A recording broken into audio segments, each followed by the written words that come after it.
Ta teden je na Fakulteti za humanistične študije Univerze na Primorskem potekala poletna šola muzeologije. To je mednarodna šola, ki jo zdaj že 13. organiziramo.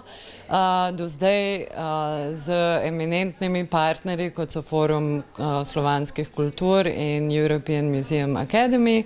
Zdaj smo pa šli naprej in se povezali še z ICOM-om in Centrom za kreativnost. Zakaj?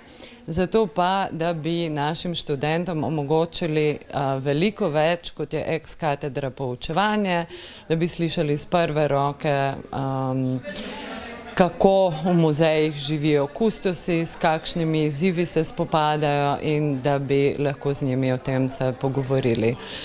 Eden od partnerjev poletne šole je tudi Mednarodni muzejski svet Slovenije. ICOM Slovenija je dejansko zelo počaščen, da lahko sodeluje na muzejski šoli, na šoli muzeologije. Tema letošnja je seveda še kako povezana z Mednarodnim muzejskim dnevom, ki smo ga praznovali pred 2 tedni, torej soboto 18.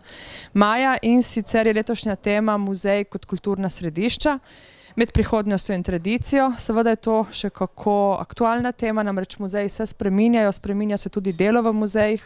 Mislim, da je zelo bistveno, da mladim te nove prakse, nova dela predstavimo.